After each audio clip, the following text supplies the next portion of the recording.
ಯಾವ್ದೋ ಹೊಸ ಟ್ರೆಂಡ್ ಬಂದಿದೆ ಇನ್ಸ್ಟಾಗ್ರಾಮ್ ಅಲ್ಲಿ, ಕಾಪಿ ಪೇಸ್ಟ್ ಚಾಲೆಂಜ್ ಅಂತ. ಸೊ ಇದನ್ನ ಮಾಡಿದವರಿಗೆಲ್ಲ ಫಾಲೋವರ್ಸ್ ಜಾಸ್ತಿ ಬರ್ತಾ ಇದಾರಂತೆ. ಯಾರಿಗೆ ಅಂದ್ರೆ, ನಿಮ್ಮ ಪ್ರೊಫೈಲ್ ಬಿಲ್ಡ್ ಆಗಿದ್ರೆ, ನೀವು ವ್ಯಾಲ್ಯೂ ಆಡೆಡ್ ಮಾಡ್ತಾ ಇದ್ರೆ, ಅಥವಾ ಪ್ರೊಫೈಲ್ ಎಂಟರ್ಟೈನಿಂಗ್ ಇದ್ರೆ ಮಾತ್ರ ಬರುತ್ತೆ.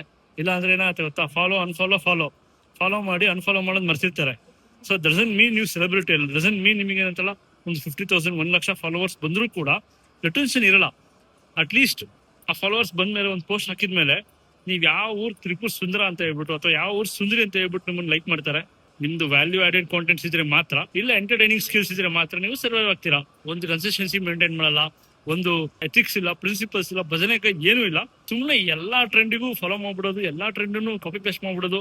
ಸ್ಯಾಡ್ ರಿಯಾಲಿಟಿ ಏನು ಅಂದ್ರೆ 2 ಲಕ್ಷ 3 ಲಕ್ಷ ಫಾಲೋವರ್ಸ್ ಇರೋರು ಇನ್ನೂ ಬೇಕು ಅಂತ ಹೇಳ್ಬಿಟ್ಟು ಕಮೆಂಟ್ ಮಾಡ್ತಾವ್ರೆ, ಇನ್ನೂ ಅದರ ನಂತರ ಶೇರ್ ಮಾಡ್ತಿದ್ದಾರೆ. ಮೀನ್ ತಿಕ್ಳುಗಳ ಹುಚ್ಚುಗಳ ನೀವೆಲ್ಲ. ಏನ್ ಟ್ರೆಂಡ್ ಇದೆ ಎಲ್ಲ ಬಂದ್ಬಿಡೋದು. ಎಲ್ಲರಿಗೂ ಫಾಲೋವರ್ಸ್ ಬೇಕು. ಹಾರ್ಡ್ ವರ್ಕ್ ಕನ್ಸಿಸ್ಟೆನ್ಸಿ ಯಾರು ಬೇಡ. ಯಾರೋ ಒಂದು ಟ್ರೆಂಡ್ ಇತ್ತ, ಗ್ಲಿಚ್, ಇನ್ಸ್ಟಾಗ್ರಾಮ್ ಗ್ಲಿಚ್ ಅಂತೆ, ಆಲ್ಗಾರಿದಮ್ ಅಂತೆ, ವರ್ಕ್ ಆಗ್ತಿದೆ ಅಂತೆ. ಈ ಅಪ್ಪ ಏನು ನೀವು ಜನ ಮರಳು, ಜಾತ್ರೆ ಮರಳು, ಸೀರಿಯಸ್ಲಿ ನಂಗೆ ಗೊತ್ತಾಗ್ತಿಲ್ಲ. And most of them are getting trapped. Those are educated. ಆಯ್ತಾ, ನಿಮಗೆ ತಲೆಯಲ್ಲಿ ಬುದ್ಧಿ ಇಲ್ಲ, ಬದನೆಕಾಯಿ ಇದೆ. ಸ್ವಲ್ಪ ತಿಳ್ಕೊಳ್ಳಿ. ಫಾಲೋವರ್ಸ್ 1 ಲಕ್ಷ ಅಲ್ಲ, 1 ಮಿಲಿಯನ್ ಇರ್ಲಿ, 10 ಲಕ್ಷ ಜನ ಇದ್ರು ನೀವು ಝೀರೋನೇ. ಯಾಕೆಂದ್ರೆ ಅಟ್ ದ ಎಂಡ್ ನೀವು ಮಾನಿಟೈಸ್ ಮಾಡಕ್ ಬರ್ತಿಲ್ಲ, ರೆವೆನ್ಯೂ ತೆಗಿಯಕ್ ಬರ್ತಿಲ್ಲ, ವ್ಯಾಲ್ಯೂ ಕೊಡಕ್ ಬರ್ತಿಲ್ಲ, ಎಂಟರ್ಟೈನ್ ಮಾಡಕ್ ಬರ್ತಿಲ್ಲ ಅಂದ್ರೆ ವೇಸ್ಟೇ.